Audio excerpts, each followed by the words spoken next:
네, 저 PPT 파일 중에서 조금 표 같은 게 있어서 좀 잘 안 보일 거예요. 안 보이는 게 좀 몇 개 있을 텐데, 그래서 좀 약간 좀 봅시다. 일단 뭐 순서는 어떤 청년과 고용 문제의 어떤 현황에 대해서 주제가 좀 유럽이 되겠습니다. 뭐 유럽이지만 또 특히 이제 남부 유럽 쪽하고 우리나라는 뭐 상당히 유사한 측면들이 있기 때문에 그게 또 우리나라 청년 고용 문제 해결과 관련해서 상당히 시사점을 주고 있다고 생각이 들고요. 뭐 그 시사점에 대해서는 조금 이따 더 자세히 좀 말씀드리도록 하겠습니다. 네, 그 다음에는 청년 고용 문제 해결 방안, 그 다음에 또 어쨌든 뭐 청년 고용 문제가 또 전체 노동시장 구조의 개혁과 연관된 문제이기 때문에 요거 좀 챕터를 좀 달리해서 조금 더 상세하게 말씀을 드리도록 하겠습니다. 네, 그 다음에 뭐 매진말을 하고요. 이것도 제가 좀 포인트를 키웠어야 되는데 이게 뒤에 잘 안 보이죠? 보입니다. 보입니까? 포인트를 더 키웠어야 되는데 이게 18포인트인데 조금 작네요. 뭐 일단 사실은 뭐 어느 사회든지 사실은 뭐 청년 문제가 중요한 그런 문제로 부각이 되고 있습니다. 유럽 선진국에서도 마찬가지고, 어쨌든 청년 문제가 흔히 뭐 쓰이는 용어로서 우리 아웃사이더, 그러니까 최근에 이제 뭐 노동시장 이론 중에서 내부제 외부자 이론 또는 듀얼라이제이션 티어리, 이게 뭐 상당히 유행을 하고 있는데, 거기서 아웃사이더, 외부자, 우리말로 뭐 외부자라고 번역할 수 있는데, 외부자 했을 때 그 대표적인 뭐 그룹이 청년들이죠. 청년, 뭐 여성, 거의 다 또 비중의직들, 뭐 이런 집단들이 대표적 외부자의 범위 속에 있던 대표적인 집단이 되겠는데요. 또는 뭐 신사회적 위험 집단, 뭐 이런 용어를 쓰기도 하고, 또는 뭐 잃어버린 세대다, 로스 제너레이션이다, 청년들을 가리켜서 뭐 이런 용어들을 쓰고 있습니다. 그래서 여기는 이제 고용 문제를 이제 청년 실업의 문제, 또 비정규직 문제, 또 니트라고 해서 뭐 현재 어떤 취업자도 아니고, 그렇다고 해서 학생도 아니고, 그렇다고 직업훈련도 받고 있지 않은 뭐 이런 어떤 사람들을 가리켜서, 그런 청년을 가리켜서 니트라고 하는 용어를 쓰는데, 이런 니트, 그리고 또 뭐 학교 고용, 아무래도 청년 고용 문제와 관련해서는 학교, 스쿨, 고용, 인플로이먼트, 이행의 트랜지션, 이게 상당히 이제 각 국가별로 좀 차이가 있기 때문에 또 이 문제들을 조금 더 깊이 있게 좀 들여다보기로 하겠습니다. 근데 이게 어쨌든 이런 어떤 각각의 지표들은 나라마다 다양하고, 또 나라마다 이 문제를 좀 해결하기 위한 정책들도 상당히 좀 차이가 있다, 뭐 이렇게 말씀을 드릴 수가 있겠습니다. 근데 특히 어느 나라가 가장 유럽에서 우리가 이제 동부 쪽은 좀 제외해 버리고 기타 유럽 나라들을 보면 역시 이제 남부 유럽 내지 우리가 이제 서든 유럽 하면 되게 이제 이탈리아, 스페인, 그리스, 포르투갈을 가리키는데, 또 미디테레니언 유럽이라는 용어도 쓰거든요. 지중해 유럽 하면 프랑스까지 포함해서. 근데 프랑스가 뭐 어떤 경우에는 유럽 대륙가로 우리가 분류하죠. 우리 복지국가 분류에서는 되게 유럽 대륙가로 분류하죠. 대륙가로 분류를 해서 보수적, 코퍼레티즘적 복지국가, 이렇게 분류를 하는데, 우리가 청년 문제와 관련해서는 미디테레니언 그런 유럽에서, 또 프랑스가 남부 유럽과 공통적인 특징들을 가지고 있기 때문에, 특히 청년 문제와 관련해서 또 프랑스의 청년들이 굉장히 고통받는 집단이니까 함께 이제 집어넣어서 그렇게 분석되기도 하는데요. 뭐 그렇게 했을 때 뭐 우리나라 상당히 유사한 특징을 가지고 있습니다. 특히 이제 우리가 듀얼라이제이션 이라고 했을 노동시장 이중 구조라는 용어를 썼을 때 이 이중 구조에서 특히 이 이제 이중 구조로부터 고통받는 집단, 주된 집단이 어느 집단에 따라서 몇 가지 유형으로 구분을 하는데 우리가 특히 이제 에이지 베이스드 듀얼라이제이션, 그러니까 연령에 기초한 노동시장 이중 구조 용어를 썼을 때는 이제 연령이 노동시장을 구분하는 대단히 중요한 기준이 되는, 그러니까 청년들이 주된 고통받는 주된 집단으로 되는 노동시장 이중구조, 이런 어떤 유형을 가리켜서 에이지 베이스 듀얼라이제이션 용어를 쓰고, 이제 이 대표적인 사례가 역시 이제 미드레이니언 유럽이다. 그리고 또 하나는 이와 더불어 앵글로색선 쪽 유럽 중에서도 이제 앵글로색선형 유럽은 뭐 대표적으로 영국과 아일랜드가 되겠습니다만, 이쪽도 상당히 에이지 베이스드 듀얼라이제이션의 성격을 강하게 가지고 있습니다.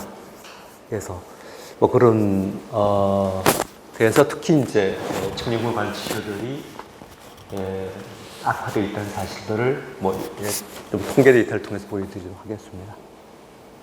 예, 뭐 그렇게 하고 그 다음에 요것은 뭐 일반적인 각국의 특징들은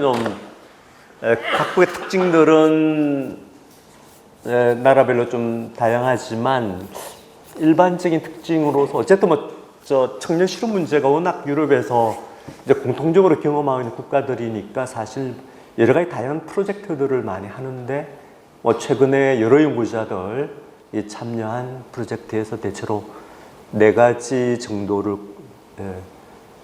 내가 갖고서 청년 실업 문제 배경으로 정리를 하고 있습니다. 첫째는 노동시장 유연성 증가, 둘째는 교육과 숙련 차이의 미스매치.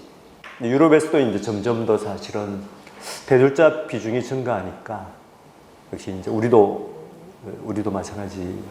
우리는 더 이제 사실은 극단적인 케이스가 되겠지만, 뭐 이런 미스매치에서 비롯되는 문제. 그 다음에 역시 이제 청년 이주의 문제도 상당히 이제 청년 실업을 악화시키는 배경이 되는 그런 문제가 되겠습니다. 그리고 또 개인적으로는 구조적인 제도적인 문제도 있지만 개인이나 가족 배경과 관련된 문제도 있으니까 그것은 장기 실업의 가족적 배경, 뭐 이런 그러니까 청년 장기 실업의 장기 실업이라고 한다면 되게 실업 기간이 1년 이상인 실업자를 가리켜서 우리가 특히 장기 실업, long-term unemployment라는 용어를 쓰거든요. 이렇게 4가지로 정리를 하고 있습니다만, 또 각국별로 보면 또 상당히 좀 다양한 특징들을 가지고 있다, 이렇게 이야기할 수 있겠습니다. 요것은 뭐 청년 실업의 현황인데 한번 보시면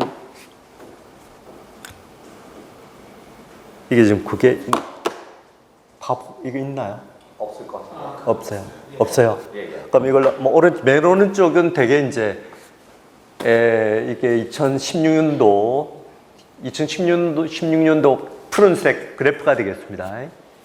확눈에 띄는 게 이쪽이 다 남부 유럽 쪽이에요. 그러니까 EL은 어딘가요? ES면 에스파냐고. EL이 에스토니아든가 그 동구권, 구동구권 국가 중에 한 나라가 있어요. EL이 아니요, 그건 엘살바도르는 남미 쪽이 북하고 하여 내가 지금 생각이 안 나는데, 한번 찾아보시면 EL이 동구권 국가 중에 한 나라가 있어요. 이게 스페인이 이제 뭐 스페인, 이탈리아, 이 통계는 현재 EU 28개국 국가 다 아마 그렇기 때문에 되게 뭐 포르투갈, 그다음 프랑스 등등 이런 나라들이 적은 나라는 덴마크, 네덜란드 이쪽, 오스트리아, 등등 뭐 이런 나라들이 역시 이제 작은 나라들이 되겠습니다. 그보다는 요게 이제 주요한 국가들만 청년, 우리가 근데 아일러 기준으로 청년이라고 했을 경우 15세에서 24세까지거든요. 15세에서 24세까지예요. 이게 약간 통계 지표로서 사실은 약간 좀 문제가 있는 지표이긴 해요. 왜냐하면 이게 15세, 24세까지의 많은 청년들이 학교에 다니거든요. 우리도 마찬가지지 않습니까? 우리는 특히 이제 군대 문제가 있기 때문에 더 사실은 이 지표를 쓰기가 조금 곤란한 점이 더 있는 것이죠. 어쨌든 뭐 그런 지표로 한계를 감안을 하면서 그렇게 좀 봐야 될 것 같습니다. 자, 이 지표를 보시면 오스트리아가 이게 검은색 그래프는 지금 EU의 평균이에요. 이게 지금 1975년부터 최근 2018년까지의 지표가 되겠습니다. 이게 OECD에서 제공하는 그래프이고, 여기 OECD 스태티스틱스 그쪽 홈페이지 방문하시면 뭐 본인이 원하는 각 국가에 따라서 장기 시계열적인 데이터를 그래프로 바로 그려서 보여주는 것이니까 상당히 활용하기 쉽게 되어 있습니다. 오스트리아 9.40이니까 뭐 상당히 낮은 수준이죠. 덴마크는 9.38이 되겠습니다. 일본이 3.66이에요, 지금. 지난해 기준으로. 일본이 사실은 뭐 유럽보다도 훨씬 더 좋은 실적들을 보여주고 있는 것이죠. 그 다음에 한국이 10.50이라고 되어 있습니다.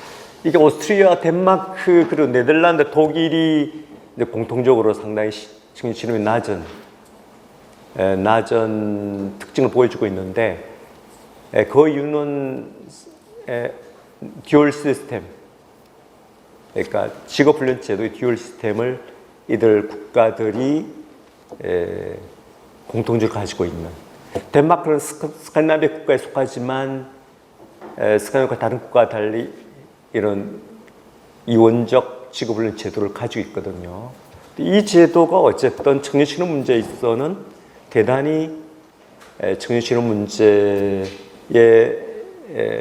낮은 어떤 청년실업 문제를 만들어내는 대단히 중요한 제도로 보통 그렇게 이야기를 하고 있습니다.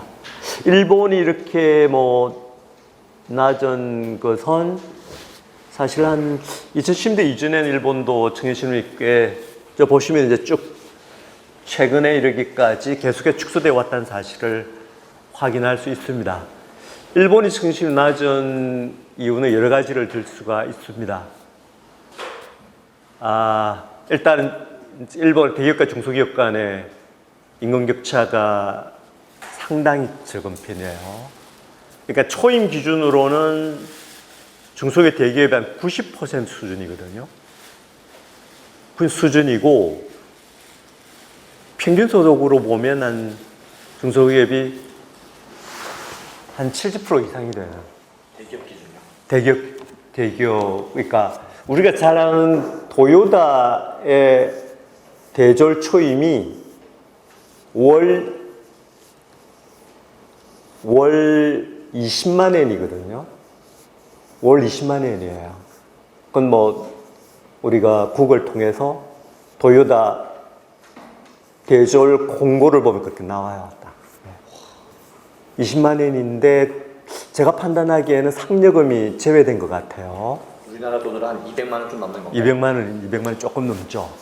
근데 상여금의 대충 계산해서 한 1년에 한 3,400만 원 정도 받는다고 계산하면 한 3,500 정도 이렇게 받는 것 같아요. 도요타에서. 근데 물론 일본의 도요타 같은 대기업에서는 근속연수와 그다음 직급 수준이 상승에 따라서 우리나라보다도 임금 커브가 더 가파르게 올라가는 특징이 있습니다. 그러니까 뭐 부장을 달수록 더 급격하게 상승하는 그런 어떤 특징이 있으니까 뭐 그걸 감안하도록 어쨌든 아까 말씀드린 그 정도. 근데 우리나라 현대자동차의 대절 초임이 6천 한 2,300은 될 거예요.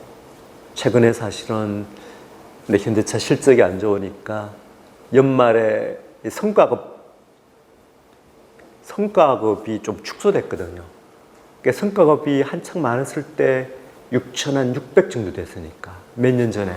성과금 16,600이 아니죠? 아니요, 그게 아니고 합쳐서. 아, 그러니까 초임이 지금 한 6,300 정도 되지 않을까 이렇게 생각이 듭니다.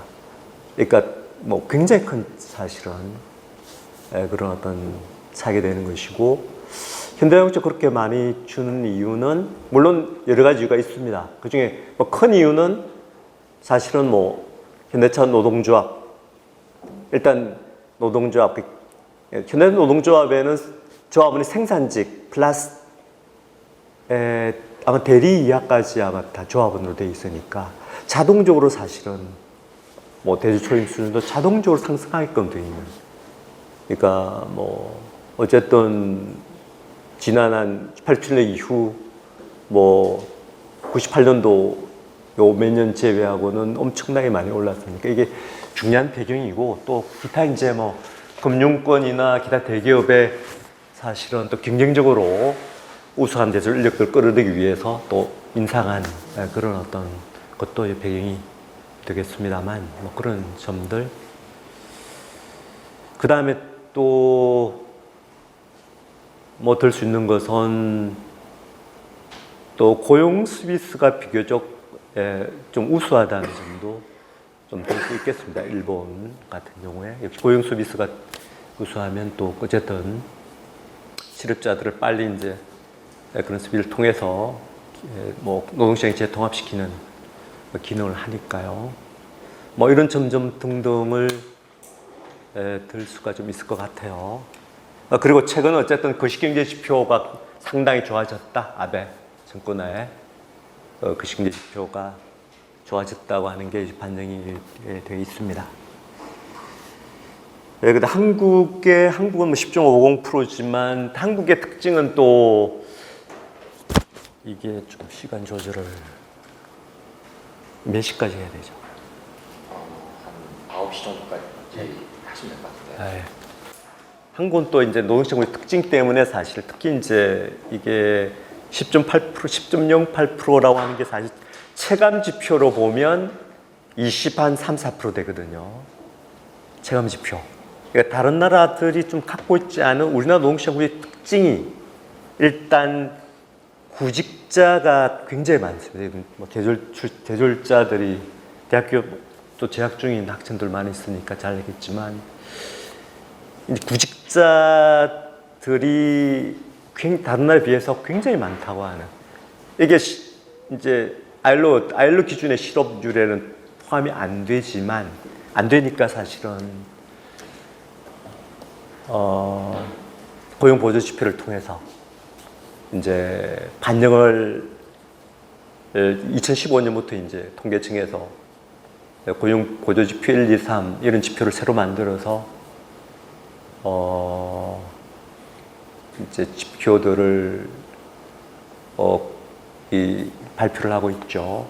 그래서 그 중에 특히 고용지표 3이 이게 소위 이제 이제 시간 관련, 그러니까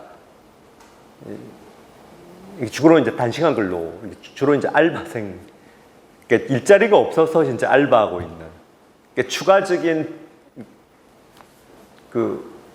알바하고 있기 때문에 근로시간을 더 많이 제공하는 일자리로 옮겨가고 싶지만 일자리가 없으니까 어쩔 수 없이 단시간 근로를 하고 있는 이런 어떤 시간 관련, 그리고 또 하나 아까 말씀드린 이제 구직자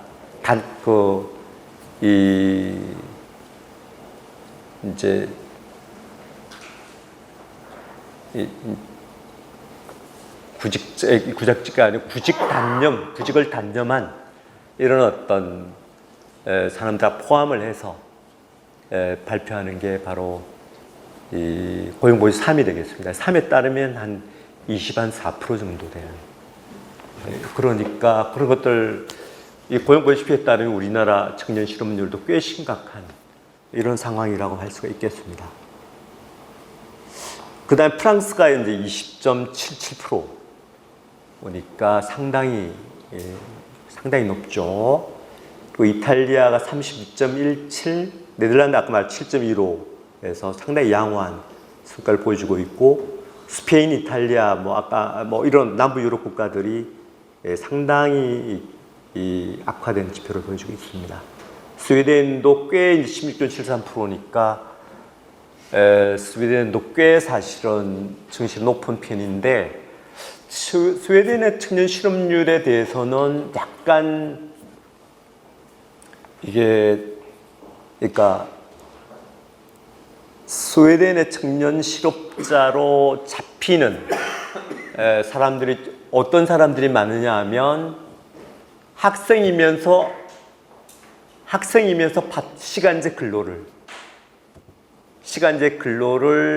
그러니까 학생이면서 약간의 용돈을 벌고 싶지만 일자리가 없는 그런 구직 활동을 하고 있는 학생들이 대거 실업자로 잡히는 거야.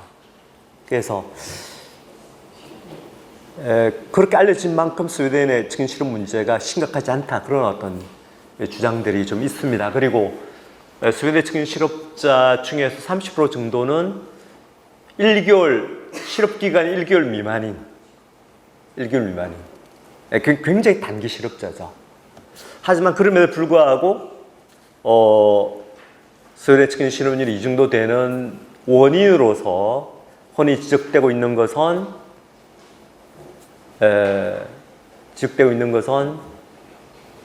일단 좀 높은 최저임금. 스웨덴의 최저임금은 법정 최저임금이 아니고 노사 간의 단체 협약을 통해서 책임 결정되는 제도인데요. 북극까지 다 그렇습니다. 북한이 공통적으로 전국적으로 실시하는 최저임금 제도에 책임 결정되는 게 아니고 노사 간의 협약을 통해서 결정되는데, 이게 굉장히 높은 수준이죠. 지금 거의 최저임금이 아마 2만 원 가까이.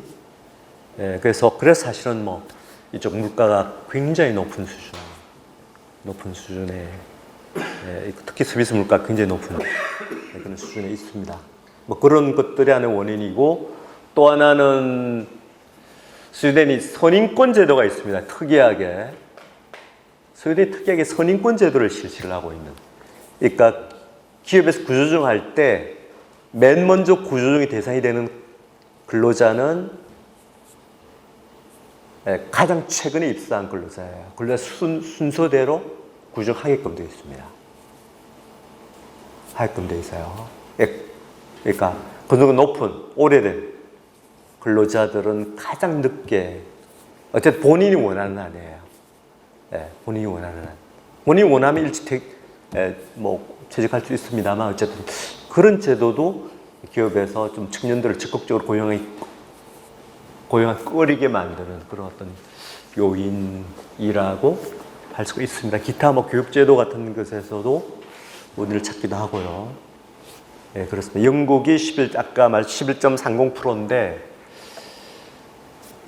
우리가 일반적으로 알고 있기로 사실 영국이 이제 유럽 국가 가운데는 가장 해고의 규제가 적은 나라죠. 미국이 거의 사실은 하얀 타이어가 자유스러운 국가하고, 그 다음에 되게 영국이고, 그 다음에 덴마크고 이렇게 되거든요. 그래서 되게 좀 청년 실업의 문제가 별로 심각하지 않을 것이라고 생각이 쉽지만 반드시 그렇지는 않습니다. 특히 영국의 청년 실업 지표에서 나쁜 게 15세에서 24세까지의 청년 실업률과 25세에서 54세를 우리가 보통 프라임 에이지라고 불러요. 한창 일할 나이라는 뜻이죠. 프라임에이지 간의 실업률을 비교하면 4배 정도 높습니다. 청년 실업률이 4배 정도 높습니다. 아일랜드도 마찬가지예요. 유사한 특징을 가지고 있습니다. 특징을 가지고 있습니다. 그러니까 그래서 사실 이런 앵글로색슨형 에이지 베이스드 듀얼라이제이션이다. 이런 어떤 용어를 사용을 하는 것이죠. 그 다음에 뭐 미국도 한번 8.60% 이 정도 나타나 있습니다. 그 다음에 조금 시간이 좀 없어서 고용률은 참고로 이것도 아마 거의 아마 안 보일 테니까 이거는 참고로 한번 고용률 통계를 한번 보시고 그다음에 청년 비정규직 문제가 되겠습니다. 유럽에서도 비정규직 비율은 뭐 상당히 증가를 하고 있습니다. 하지만 아직까지도 정규직이 표준적인 고용 형태다. 이것은 뭐 아직까지는 좀 그런 것 같아요. 하지만 나라마다 비정규직 정규직은 상당히 차이가 있다.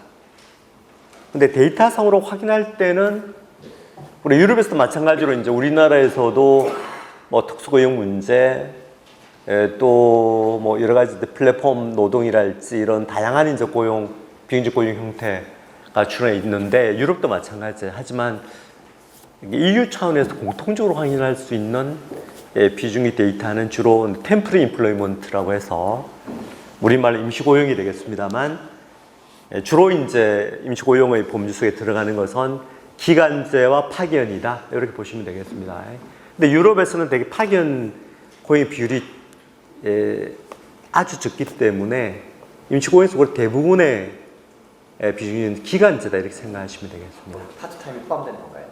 아니요, 파트타임은 유럽에서 임시고용이 포함이 안 되죠. 이거는 임시고용이라고 하는 것은 고용 형태에 따른 분류거든요. 근데 파트타임 시간제라고 하는 고용 형태는 분류가 아니고 근로시간의 길이에 따른 분류니까 또 유럽은 파트타임인 경우에도 상용 파트타임이 꽤 많은 비중을 차지하니까 그걸 가리켜서 우리가 템포리 임플로이먼트에 집어넣지는 않습니다. 특히 이제 임시고용 비율이 가장 많은 나라는 남부 유럽이죠. 그래서 한번 보시면 이것도 아마 거의 뒤에서 안 보일 것 같아요. 하지만 아까 말씀드릴 수 있는 것은 어쨌든 남부 유럽이 굉장히 비중의 비율이 크다. 남부 유럽이 굉장히 크다. 뭐 이렇게 이야기할 수 있고 프랑스도 비중 비율이 굉장히 프랑스에서는 아마 그러니까 이 신규 고용에서 비중의 비율이 차지하는 퍼센트가 프랑스가 90% 정도 될 거예요. 100명 중에 90%가 비정규직이에요. 굉장히 심각한. 그건 여러 가지 이유가 있습니다. 프랑스가 그렇게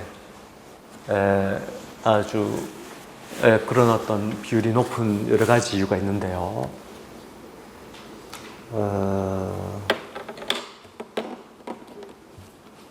일단 프랑스가 사실은 제가 프랑스 정도만 좀 설명을 드리면 될 것 같아요. 나머지는 뭐 아까 청취료의 문제와 유사한 특징들을 가지고 있기 때문에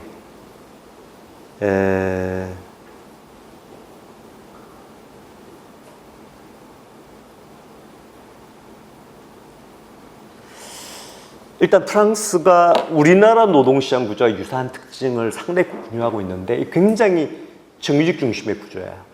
굉장히 정규직 중심의 구조. 그러니까 정규직에 대해서 타이트한 고용보호, 우리 EP라고 부르는 Employment Protection Legislation, 이게 이제 해고를 규제하는 그런 어떤 보호법이지 않습니까?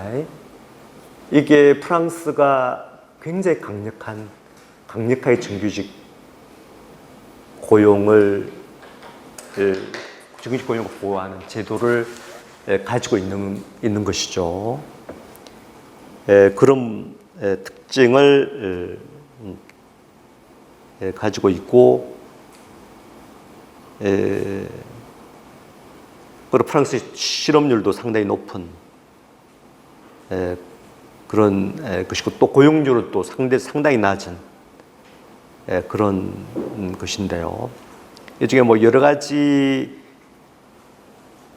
일단은 뭐 노동시장의 분절화 구조가 굉장히 큰 그러니까 이 정규직을 보호하는 EPL과 비정규직 보호하는 EPL 사이 격차가 굉장히 큰 나라.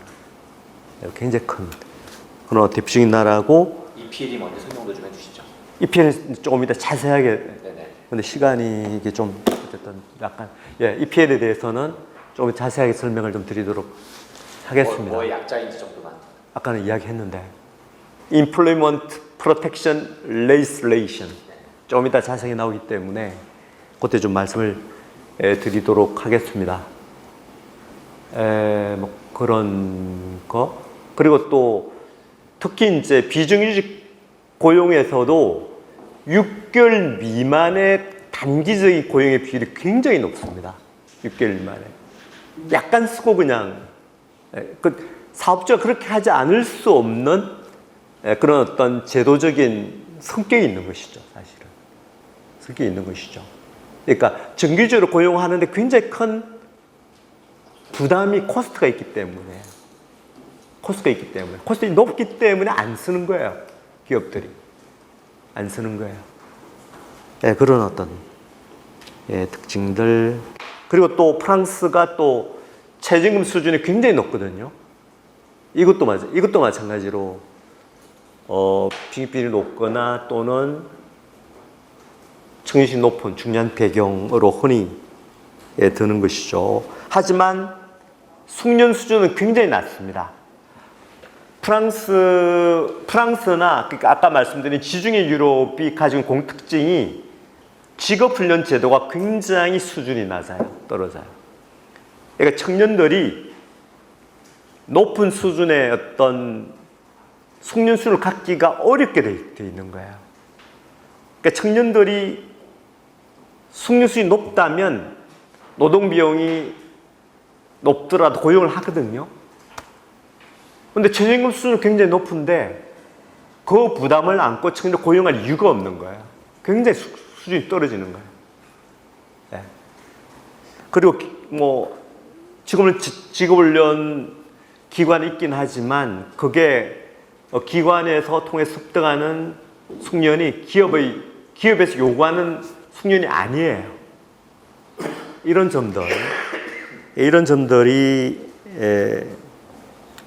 뭐 프랑스의 어떤 청년 고용 문제의 중요한 배경이 되겠습니다.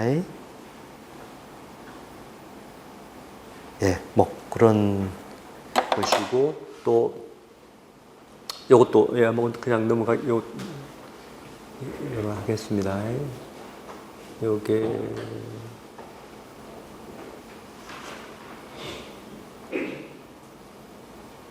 요것은 요게 좀 요런 것도 상당히 유용한 통계인데요. 그러니까 비정규직으로 들어갔다가 정규직으로 전환하는 이렇게 전환율이에요. 전환율을 3년치를 평균으로 낸 그런 어떤 통계 데이터죠. 이게 한번 보시면 프랑스가 한번 보시면 거의 뭐 꼴등이에요. 꼴등. 자, 꼴등이 어때요? 프랑스, 스페인, 이탈리아 이런 나라들이에요. 꼴등이 남부 유럽 국가들이에요. 그러니까 비정규직, 정규직으로 전환될 가능성이 굉장히 떨어지는 이런 어떤 나라들이죠. 프랑스의 뭐 전환율이 거의 한 10% 이 정도죠. 그러니까 이게 이어 투 트랜지션이니까 1년에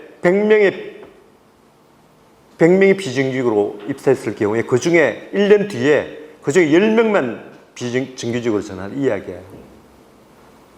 그러니까 상당히 지표가 안 좋은 것이죠. 그 다음에 니트 문제가 되겠습니다. 니트는 아까 말씀드린 것처럼 Non-Employment Education Training이 되겠습니다. 그러니까 취업자도 아니고 교육이나 직업을 받고 있는 게 아닌 그걸 좀 백수라고 할 수 있는 우리말 흔히 백수라고 할 수 있는 상태가 되겠습니다. 이것도 아주 이제 나라마다 이질적인 특히 이제 저학력 저숙련자에서 니트 가능성이 크다는 거 그리고 특히 이제 공식적인 고용 서비스 기구 뭐 흔히 PS죠. PS PS는 Public Employment Service의 약자가 PS가 되겠습니다. Public Employment Service, PS. 이게 애초에는 상당히 이제 나라에서 국가에 제공했으니까 파벌이에요. 지금은 상당히 이제 민간의 뭐 기업도 외주에서 제공하기도 하고, 우리도 마찬가지죠. 우리도 외주화에서 민간의 기업 제공하는 경우가 상당히 많이 생겼습니다만, 근데 이런 어떤 PS를 통해 접근하기 어려운 특징을 가지고 있고, 또 소도시나 이민자 가족 출신, 장애자, 저학자 부모, 저소득 가구, 이혼한 부모, 실업 경험이 있는 부모 등의 배경을 가지고 있는 쪽에 특히 이제 니트 비율이 많다는 것이죠. 요것도 잘 안 보일 테니까 어쨌든 나라별로 상당한 정도로 차이고, 이게 사실은 니트의 통계 수치가 사실은 청년 실업률보다도 더 사실은 청년 고용 문제의 성격을 더 잘 보여주는, 아까 청년 실업 문제는 어쨌든 말씀드린 것처럼 다수의 청년들이 학교에 다니기 때문에 여러 가지 한계가 있는 지표인데, 더 사실은 청년 문제 심각성을 정확히 보여주는 그런 어떤 지표가 되겠습니다. 이탈리아 같은 26%거든요. 백수가 26%예요. 이건 15세 29세인데 29%예요. 스페인도 아주 엄청 많네요. 스페인이 거의 스페인이 21.68%, 이 정도 다 되는 것이죠. 이들 다 이유가 아까 말씀드린 것처럼 일단 직업훈련 제도가 제대로 체계적으로 제공이 되어 있지 않다는 거. 예. 그리고 또 하나 말씀드린 것은 또 적극적 노동시장 정책이 이런 남부 유럽과 프랑스에 상당히 미발달되어 있어요. 미발달되어 있습니다. 그리고 저임금 노동자를 지원하는 제도도 상당히 미발달되어 있어요. 저임금이니까 청년들이 안 가는 거예요. 그냥 백수로 집에 있는 거예요. 있는 거예요. 네. 뭐 그런 어떤 공통적인 특징들을 가지고 있습니다. 특히 이들 국가에서 심각한 문제가 복지제도가 정규직 중심으로 제공되는. 그래서 되게 이제 우리가 이제 그래프를 보면, 그러니까 그러니까 우리가 이제 이게 100분이 그러니까 그 노동수 분배에서 그러니까 상위 한 20%를 대상으로 제공되는 현금 복지가 하위 20%를 대상으로 제공되는 현금 복지의 4배 정도 차지해요. 남북 유럽 국가들이. 이게 말이 안 되는 이야기죠. 이게 굉장히 공무원과 정규직 중심의 구조를 가지고 있는. 네. 이게 이제 사회주의 국가들이나 또는 유럽 대륙 국가들을 비교하더라도 이거는 도저히 비교할 수 없을 정도로 상위 집단이 엄청 더 많이 가져가는 거예요. 엄청 많이 가져갑니다. 이들 국가에서 예를 들면 특히 이들과 공통으로 가지고 있는 특징이 공공부조 제도가 체계적으로 제도가 안 돼 있어요. 우리가 빈곤층을 대상으로 해서 이제 기초적인 생활을 유지할 수 있는 그런 어떤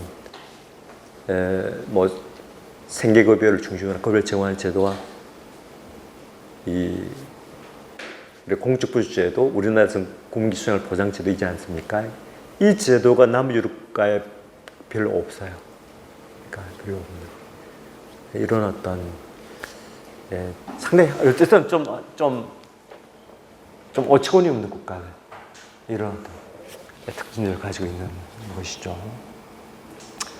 그다음에 말씀 청년학교 고용 이행의 문제인데 이게 이제 어쨌든 청년 고용 문제와 관련해서 이게 대단히 중요한 의미를 가지고 있습니다.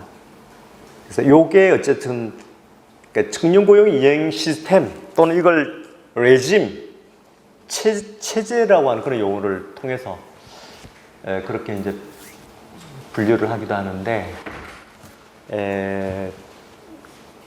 뭐 최근에 월트라고 하는 이런 어떤 이론 연구자가 청년 이행 체제 요것도 거의 안 보일 약간 좀 아쉽게 생각하는 요게 사실은 표가 사실은 유럽 각각 국가들의 청년 문제의 핵심을 아주 잘 보여주는 그런 어떤 표거든요. 이런 것들이 여기 올린 거 참고해서 보시면 됩니다. PPT 카톡에 올려져 있어요. PDF 그럼 파일로 다행이네요. 띄우면서 말로 혹시 혹시 그걸 좀 한번 참고로 해보시면 이 표가 상당히 잘 요약을 하고 있습니다. 자, 요게 보면 청년 이행의 체제라고 해서 이행의 체제를 구성하는 게 일단 유형별로는 보편주의적, 하는 고용 중심적, 하는 리버럴, 미드레이니언 이런 식으로 분류가 되어 있죠. 보편주의 유형에 속하는 나라들이 덴마크, 핀란드, 스웨덴, 노르웨이, 그러니까 우리가 대부분 알고 있는 3인지 국가들이 되겠습니다. 에듀케이션 시스템을 보면 에듀케이션 시스템과 이제 직업교육 트레이닝을 보면 이들 국가들이 되게 이제 포용적인 교육 시스템 그리고 교육에 대한 높은 투자 그리고 대학 진학률이 꽤 높은 국가들이고 VT 직업교육 훈련은 좀 부차적인 역할을 하는 이런 나라들로 되어 있습니다. 이들 3인조 국가들의 이제 특징 중에 하나가 특히 이제 덴마크 예를 들면 덴마크 대학생의 30%는 40대예요. 30대면 우리랑 굉장히 다른 거죠. 우리는 그냥 20세 대학 들어가서 30 되기 전에 어쨌든 빨리 취업을 하는 이게 일반적 법인 규모되어 있지 않습니까? 근데 덴마크나 이쪽 국가들은 그렇지 않습니다. 이게 우리랑 굉장히 다른 특징이에요. 그러니까 고등학교 졸업하고 직장에 다니다가 다시 30대가 넘어서 다시 대학에 복귀하는 거예요. 복귀하는.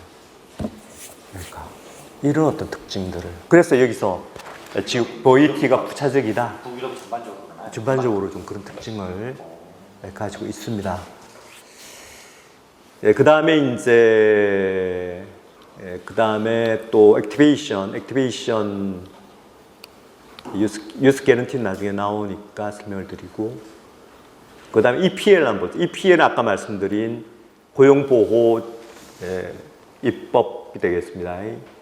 이게 플렉시큐리티 모델, 뭐 전형적인 모델이 덴마크죠. 이거 나중에 설명드리겠습니다. 비교적 EPL 수준이 비교적 모더리트하다. 중간 수준이에요. 고용보호. 정규직간 고용 해고 규제 제도가 중간 정도예요. 중간 정도니까 기업에서도 유럽 대륙가보다는 용이하게 기업의 사정이 나쁠 때 해고할 수 있어요. 네. 그 다음에 사회보호제도는 상당히 포용적이죠. 상당히 포용적인. 이것도 아마 직접 예를 들으면 또 알기 쉬울 것 같은데 덴마크에서 중간 정도 덴마크에서 그러니까 한 2,500 정도 받는 그러니까 연봉이 한 2,500 정도 받는 저임금 노동자가 연말에 그러니까 세금 내고 그다음에 사회보장세 내고 이들 3인지 국가의 특징은 아무리 적게 벌어도 세금 30% 정도 떼요. 적게 벌어도 뗍니다. 떼지만 여러 가지 사회보장 제도를 통해서 그보다 훨씬 더 많이 받죠. 그래서 2,500 정도 되는 저임금 노동자가 덴마크에서 연말에 가져가는 돈이 연 4,800 정도 돼요. 그래 가져갑니다. 요게 3인주의 국가의 사회보장 제도예요. 이렇게 제가 직접 계산을 해봤어요. 제가 직접 계산을 해봤습니다. 이게 우리나라 좀 다른 거예요. 다른 거예요. 그러니까 저임금 노동자라도 웬만큼 살 수 있는 거예요. 저임금 노동자라. 분명 살 수 있습니다. 네. 30%면 750을 내고 거의 한 2천 얼마. 그렇죠. 그걸 가져가는 거예요. 그 정도를 가져가는 겁니다. 엄청 남는 약가 아니에요? 예.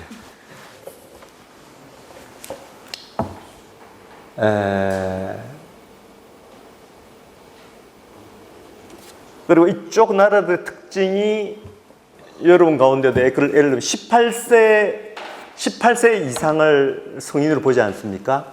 18세 이상이 일단 집을 나와서 예를 들면 독립적인, 이쪽은 다 거의 독립적인 생활을 하지 않습니까? 독립적인 생활을 해서 소득이 예를 들면 그러니까 여기도 이제 저 공적부조 제도가 있는데 공적부조의 기준에 못 미치는 소득 올릴 때 말하자면 우리나라 국민생활보장제도와 같은 공적부조 제도의 대상이 되는 거예요. 대상이 우리는 우리의 국민생활보장법에 따르면 30세 넘어야 돼요. 30세가 넘어야 됩니다. 30세가 넘어서 자기 부모로부터 독립적인 생활을 할 때 그 결혼을 했든 안 했든 소득이 가구 소득이 중위소득의 몇 퍼센트 미만일 때 수급자가 될 수 있는 자격이 있는데 우리는 특히 부양 의무자 기준이 있지 않습니까? 부모가 견해에 살면 우리는 탈락이에요. 하지만 유럽 대륙 국가는 남부 유럽 국가는 거의 부양 의무자 기준이 있습니다. 우리가 비슷해요. 가족 기준 되게 강하니까 부모가 잘 살면 탈락이에요. 하지만 이쪽은 유럽 대륙 국가와 이쪽 삼인국 국가는 부양 의무자 기준이 없어요. 오직 기준이 되는 것은 본인과 배우자예요. 그러니까 이쪽은 대학교 이제 예를 들면 만 한 19세 정도 돼서 대학생으로 독립했다. 자기 소득이 없다. 하면 공적부조 제도의 지원 대상이 되는 거예요. 하지만 프랑스는 25세 전에는 안 돼요. 이게 또 프랑스 가지고 있는 제도의 취약점 중에 하나가 되겠습니다. 어쨌든 그렇고, 그 다음에 이제 임플리먼트 센터드라고 하는 이게 요게 이제 유럽 대륙 국가들이죠. 유럽 대륙 국가들인데 이쪽은 일단 직업교육을 넣은 제도가 되게 전형적인 게 이제 독일이 되겠습니다. 독일은 뭐 아까 이원적인 직업교육 제도 굉장히 뛰어나게 발달한 대표적인 국가가 되었습니다. 그래서 트레인 퍼스트 어프로치예요. 트레인 퍼스트 어프로치입니다. 그 다음에 또 이 청년들에 대해서도 적극 노동시장 정책이 상당히 발달되어 있습니다. 뭐 이런 것들, 인건보조금 제도 가끔 쓴다는 것. 그다음에 EPL 듀얼리즘이에요.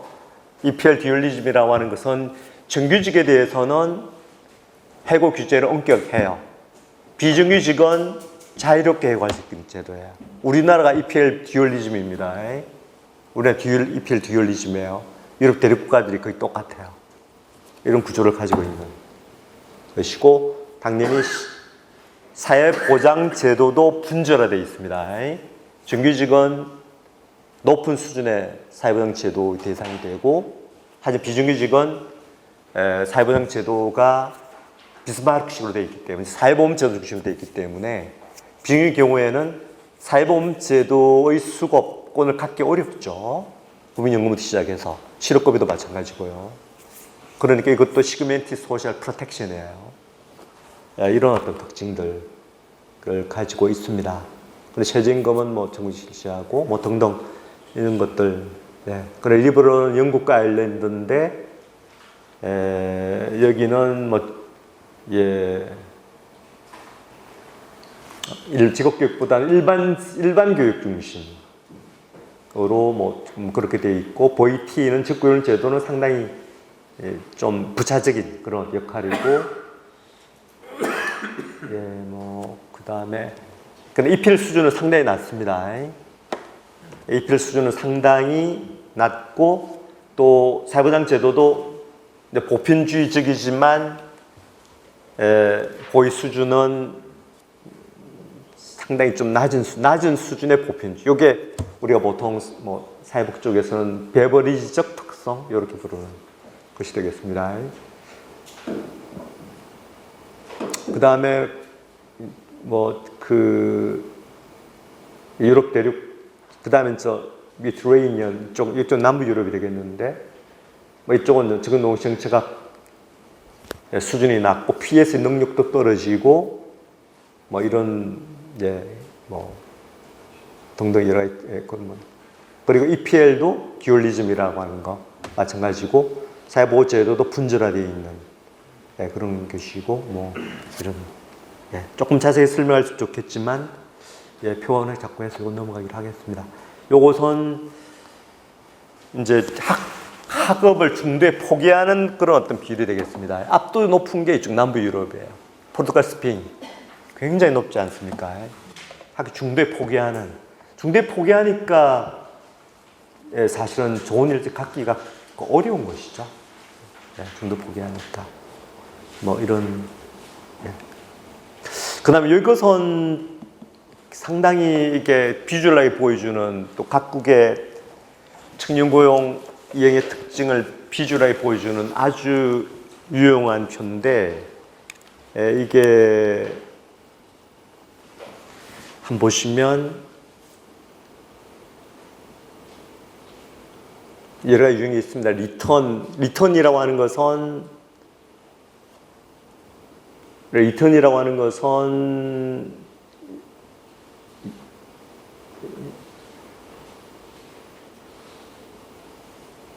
이게 아마 인플레이먼트 약간 고용 취업자 집에 있다가 인액티브죠. 그 다음 비경활 인구로 있다가 그 다음에 이게 조금 이게 이 정도 인프로 에듀케이션인가요?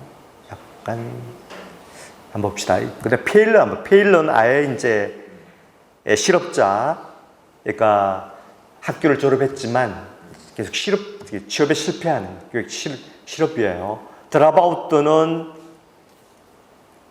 비경활 인구로 계속해서 비경활 인구로 남는 거예요. 링크라고 하는 것은 연결되는 뭔가 고용과 연결되는. 링크라고 하는 것은 인플로이먼트 취업자의 지위에 있다가 그 다음에 학생이었다가 맞나요? 학생이었다가 다시 취업자로 돌아가는 이렇게 돼 있죠. 이게 지금 그래프가 좀 뚜렷하지 않아가지고 약간 어려운데요. 브레이크라고 하는 것은 비경활이었다가 취업자, 한동안 비경활이었다가 취업자가 되는 것이고, 디투어라고 하는 것은 실업자였다가 실업자에서 취업자로 가는 것이죠. 브릿지라고 하는 것은 취업자였다가 도제였다가 직업훈련생이었다가 다시 이제 취업하게 되는 이게 브릿지가 되겠습니다. 익스프레스는 학교 졸업하자마자 바로 취업하는 경우가 되겠는데, 이게 각국별로 상당한 차이가 있는 이런 어떤 그걸 이제 보여주는 그런, 그러니까 이런 작업을 전문적으로 하는 연구자들이 좀 있습니다. 유럽에서 여기 나와 있는 크리스찬 브린스크페이라고 하는 연구자가 이걸 전문으로, 이걸 시퀀스 분석이라고 부르는데, 이게 비주얼하게 이제 각국의 특징들을 보여주는 것인데, 이게 이제 각 유형들이 상당히 좀 다양하게 차이가 나는 이런 것으로 확인할 수 있는데, 근데 여러분 독일 같으면 브릿지 유형이 굉장히 크죠. 이게 이제 만 20세에서 0이 만 20세가 되겠습니다. 60은 개월 수예요. 5년 뒤에까지. 만 20세에서 만 25세까지의 청년들의 여러 가지 다양한 이게 경로의 특징, 그걸 각국별로 차이가 나는 거예요. 요걸 보여주는 그런 어떤 상당히 비주얼을 보여주니까 상당히 유용하게 그런 알 수 있는 뭐 이런 것이죠. 그래 예를 들면 스페인하고 이제 뭐 스페인이나 여기 그리스 있지 않습니까? 그리스, 포르투갈, 이탈리아는 보시면 페일러와 드랍아웃 비중이 굉장히 높습니다. 그러니까 취업 실패자, 드랍아웃들은 계속해서 그냥 백수로 지내는 이 비율이 굉장히 높아요. 굉장히 높습니다. 영국은 익스프레스 굉장히 많지 않습니까? 익스프레스 그게 바로 취업하는 많지만 바로 취업의 질이 상당히 낮은. 왜냐하면 직업훈련 제도가 별로 미발달되어 있기 때문에 취업의 질이 상당히 떨어지는 것이죠. 그게 영국과 아일랜드 공통적으로 유사한 특징을 보여주고 프랑스도 익스프레스가 꽤 되지만 브레이크도 꽤 많은 비중을 보여주고 있죠. 이런 것도 보여주는.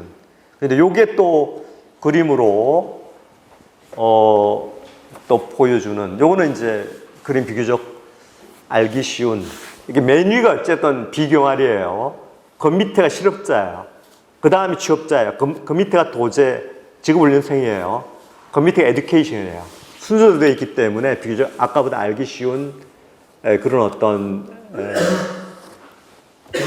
그림이 되겠습니다. 그래서 예를 들면 영국 같으면 인액 비경할 인구도 좀 되죠.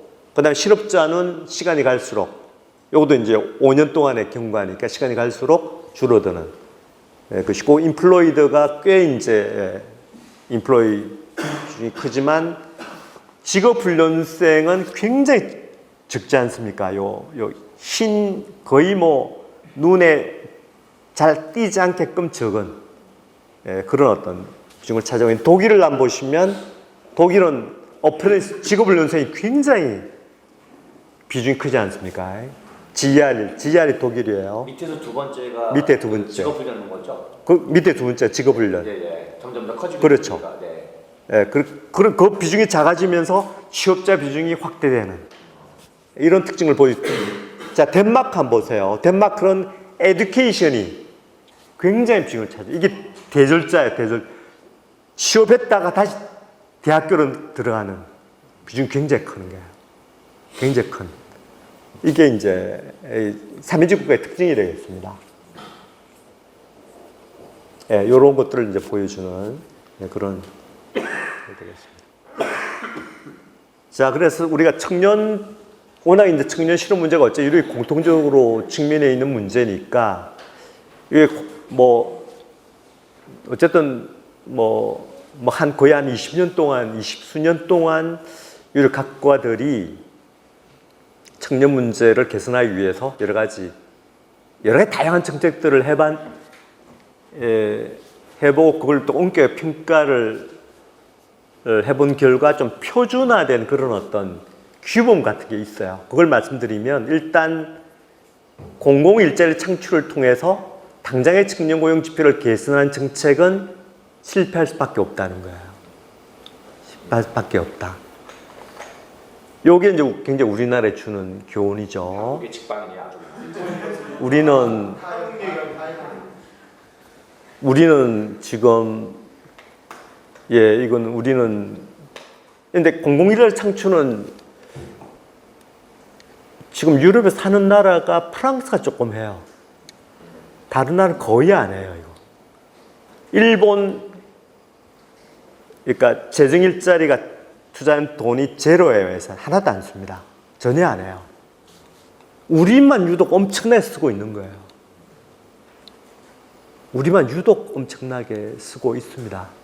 굉장히 비정상적인 그런 어떤 상황이죠. 공공 일자리는 청년 고용 장려금 같은 걸 포함하는 의미로 봐야 되는 건가요? 아니면 청년 내일침 공제라든가 아니요, 그건 별도로 봐야 되나요? 그렇지. 국가 주로 고용주가 공공인 경우에 국한되는 거죠. 주로 재정적 일자리를 통해서 공급하는 그런 것이죠. 그게 뭐 대표적으로 뭐 청년 대상으로 하는 사업도 있지만 많은 사업들은 사실 고령자를 대상으로 한 재정적 일자리 사업들이 굉장히 많고 또 일부가 청년 일자리 사업이죠. 청년 대상으로 하는 뭐 고용 보조금 직업 이거는 유럽에서 많이 해요. 그런 것들을 공일 차출하는 것은 아니고 어쨌든 그렇습니다. 요것은 어쨌든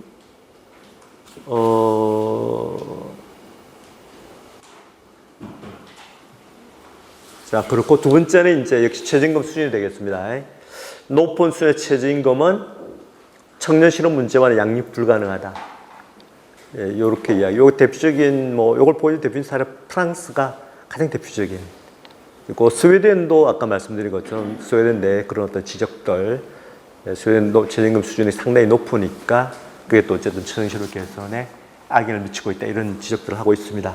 그 다음에 역시 노동시 이중 구조가 만들어져 있는 이런 어떤 곳에서는 청년 개선을 위한 정책 효과성이 없다 이거예요.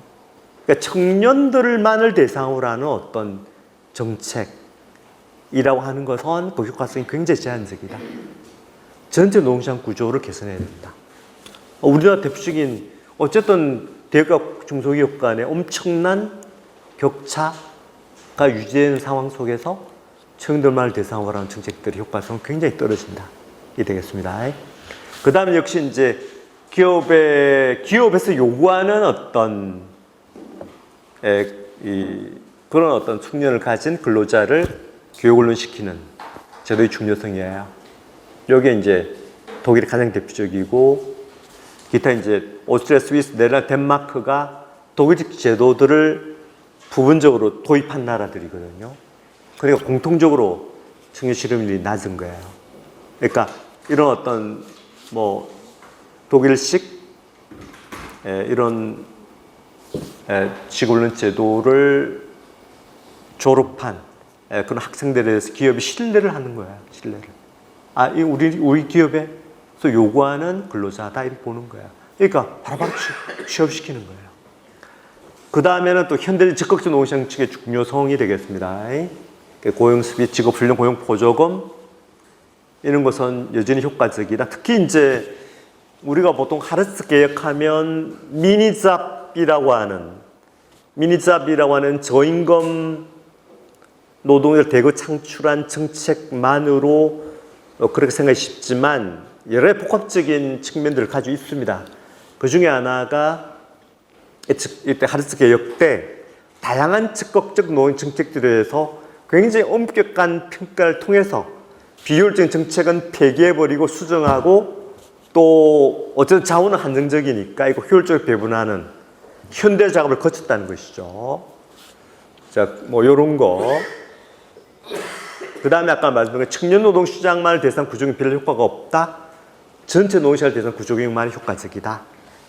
요런 것들이 표준화된 규범이 되겠습니다. 그 다음에 비정규직 문제 해결은 나중에 다시 말씀드리겠습니다. 리드 정책으로는 또 다양한 대표적인 정책이 뉴스 개런티 이런 것들, 조기 개입, 통합 접근, 맞춤식 모니터링, 조기적 투기자의 예방적 접근 등등 여러 가지 조치들이 있습니다.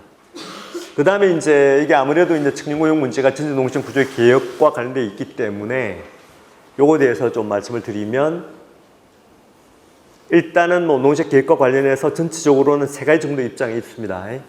첫째는 주류 노동시장 논자라고 해서 대개 이제 80년대에 노동시장의 규제를 완화하자. 노동 규제의 완화가 주로 이제 노동법 또는 단체협약 등을 통해서 주로 이제 소위 이제 자본주의 황금기, 그러니까 50년, 60년, 70년대까지의 자본주의 황금기 동안에 구축된 거거든요.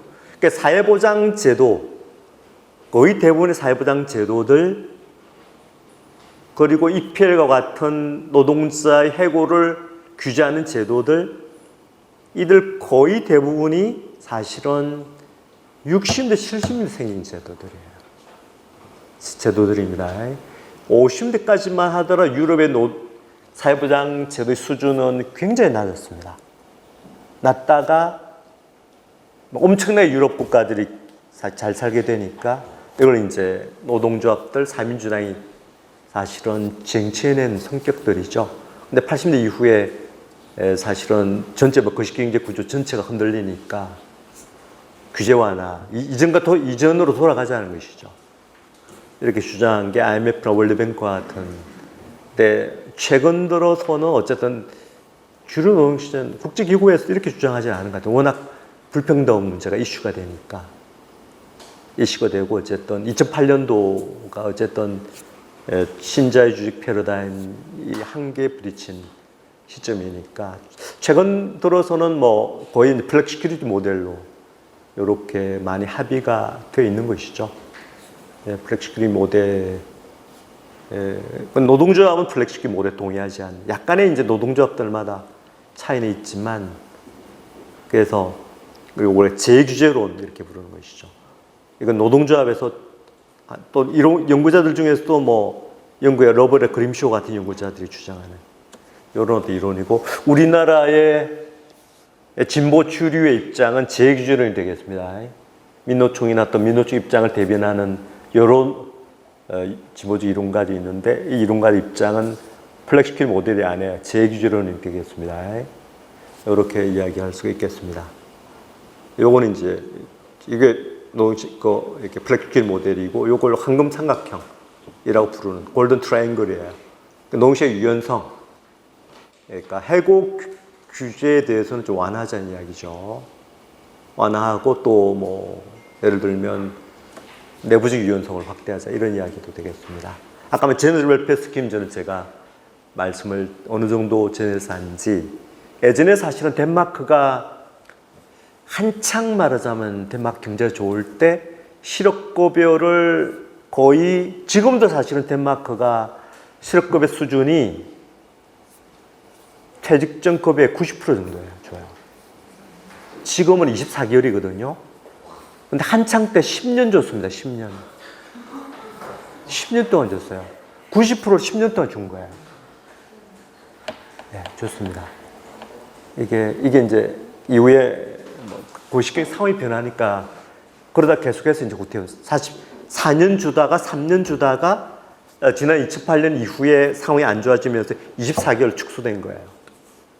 하지만 실업법에는 그렇지만 아까 말씀드린 것처럼 여러 가지 다양한 그런 사회보장 제도 때문에 2,600만 원짜리 징용 근로자가 연말에 4,800만 원 가져가는 거예요. 가져가는 겁니다. 그래서 제너럴에서 한 거예요.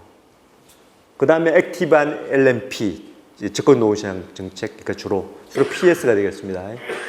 주로 이제 효과적인 고용지원 서비스, 그리고 이제 직업훈련, 그 다음에 뭐 고용보조금 등등 이렇게 발달되어 있는 요게 플렉시 모델인데 요게 EU의 공식적인 EU의 정책이 되겠는데 실질적으로 사실은 2008년 이후 최근에 이르기까지 노동시장 계획 과정에서 플렉시큐리티 모델을 실천에 옮긴 경우는 사실은 거의 없어요. 왜냐하면 돈이 많이 들기 때문에. 하지만 재정적 여유가 없어요. 재정적 여유가 없습니다. 지금은 우리가 보통 이야기하는 지속적인 긴축 재정의 시대입니다. 아직까지는 신자유주의적 통화 정책의 패러다임이 유지되고 있는 상황이고 또 여러 가지 여건상 특히 뭐 고령화 문제나 기타 문제 때문에 사회보장 제도의 재정적 압박이 계속적으로 가해지고 있는 상황이에요. 그러니까 확장적 재정을 하기가 어렵게 되어 있습니다. 상황 자체가 어렵게 되어 있는 거예요. 그러니까 이런 사회보장 제도나 기타 적극 노동 정책이 돈 많이 들거든요. 이거에 쓸 여유가 없는 거예요. 그래서 구호로서는 플렉시큐리티지만 실질적으로 여유는 별로 없고 거의 유일한 예외가 이탈리아의 2015년도 개혁이다. 꽤 많이 투자를 했습니다. 이탈리아에서. 그 대신 정규직의 고용보호 규제를 대폭적으로 그냥 줄여버렸어요. 노동조합이 100만 명 동원해서 로마 시내 행진했거든요. 거기에 CJL 같으면 구공산당 계열의 전투적 노동조합이에요. 근데 이쪽이 보통 총파하면 이전에 300만 정 동원한 적이 있습니다. 300만을 동원해서 로마 시내를 행진하게 한 거예요. 그래서 베를루스코니가 그 당시 개혁하다가 포기해버린 거예요. 이게 총파업입니다. 우리나라 모든 노동조합이 총파업이 아니에요. 이거. 아닙니다. 그걸 총파업을 하지 않습니다. 우리가 연구자들이. 그냥 일반적으로 그냥 그냥 저 임단투 일정에 따라서 하고 있는 파업들을 그냥 총파업 그냥 명단수 집어넣은 거예요. 이걸 총파업을 하지 않습니다. 예. 어쨌든 좀 그런 역사가 있습니다. 계획의 대상은 주로 아까 말한 1PL이에요. 적응시켜 농장 정책이에요. 사회보장 제도도 일종의 좀 계획의 대상. 이것은 주로 이제 비중유직과 중유직 간의 격차를 축소시키기 위한 그런 어떤 정책들이 되겠습니다. 노동학위 제도는 주로 산별 교섭 제도를 기업 차원의 분권의 교섭 제도로 바꾸는 거예요. 요게 주로 계획 대상이에요. 요렇게 계획 대상이 되겠습니다. 유럽에서는 왜 산별을 다시 기업별로 바꾸는 건가요? 어쨌든 산별 교섭이라고 하는 것이 어쨌든 기업 차원에서 굉장히 큰 부담이에요. 굉장히 큰 부담입니다. 부담이니까 갈수록 이제 뭐 영국은 여러 노동조합들이 산별 조직이지만 영국에서 산별 교섭을 하고 있는 케이스는 거의 없어져 버렸어요. 건설업 정도? 몇 개 되지 않습니다. 건설업하고 유니즌이라고 하는 공무원 노조 그 정도 제외하고는 산별 교섭 안 해요. 다 붕괴됐습니다. 미국 마찬가지예요. 산별 교섭 다 붕괴됐어요. 붕괴됐습니다. 예. 그러니까 스웨덴도 그쪽도 아마 상당히 기업별 교섭으로 내려와 있는 예전에 내셔널 중앙 교섭이 있지 않습니까? 그 산별로 내려왔다가 지금도 기업별 교섭 쪽으로 상당히 내려가고 있는. 예, 그러니까 교섭 구조에 관한 상당한 자유화가 이루어지고 있는 그런 어떤 상황이라 할 수 있겠습니다. 그래서 자, 대안적 논의로서는 몇 개가 있습니다. 첫째는 싱글 오픈 엔디드 컨트랙트라고 해서 우리 줄여서 SOEC라 부르는데 이걸 정규직과 비정규직 모두에게 해고 보호를 똑같이 적용하는 방식이에요. 대표적인 경우가 미국입니다. 미국은 정규직 비정규직 할 것 없이 해고 규제에 관한 기업의 자유가 보장된 나라예요. 통일되어 있습니다. 요걸 약간 변형시켜서 미국식 제도를 유럽에 도입하자는 이야기예요. 그래서 이게 어떻게 하냐면 건설연수가 증가할수록 해고 보호의 적용을 서서히 더 많이 받는 방식으로 바꾸자 이거예요. 그러니까 요런 주장을 하고 시뮬레이션 해보는데 어쨌든 요걸 제도화하는 케이스는 아직까지 없어요. 지금 연구자들까지 논의만 되고 있는 상황이고, 두 번째는 역시 이제 정규직과 비정규직 간의 격차를 축소하자 이 이야기입니다. 그게 아니고 가능한 한 비정규직들을 일단 비정규직을 규제를 강화하자 이 이야기예요. 그래서 기간제 고용의 3일간 연속 사용해서를 제한하자. 이거 우리나라 진보주류에 주장하는 거죠. 임시고용 정규직 전환 인센티브를 제공하자. 임시고용을 대상으로 한 직업경험 평생학습을 제공하자. 뭐 이런 거예요. 대한민국 논의 3은 이중노동적 구조 자체를 인정하자는 거예요. 인정하되 그런 격차를 완화하자 이겁니다. 이 주장이에요. 그래서 임시고용의 가치 없는 소득을 증가시키자. 관대한 사회안전망을 제공하자. 단체교치는 대표적 임시고용의 목소리를 반영하자. 최저임금을 인상하자. 근로조건을 규제하자. 근로조건급여를 만들고 인상시키자. 이런 등등 이게 대안적 논의 3이 되겠습니다. 우리나라는 2와 3이 좀 섞어져 있는 이런 케이스다라고 말씀을 드릴 수가 있겠습니다. 요건 뭐 좀 시간이 없어 넘어가겠습니다. 요거는 유럽 각국에서 최근 한 10수년 동안 뭐 비정규직을 규제 강화했다, 규제 완화했다, 정규직 규제 완화했다를 보여주는 그런 어떤 연도 뭐 등등 성격 등등을 정리한 거고요. 그래서 고용보호입법은 아까 말한 EPL이라고 하는 것은 OECD 고용보호입법 지수를 통해서 알 수가 있는 거예요. 요건 뭐 한번 보시면 어떻게 산출하는 것인지 좀 알 수가 있습니다. 요게 이제 각국에서 한 2000년 이후에 정규직 비정규직의 EPL 지수의 변동을 보여주는 그런 되겠습니다. 최근에 농식기획사 아까 말씀도 드렸고요.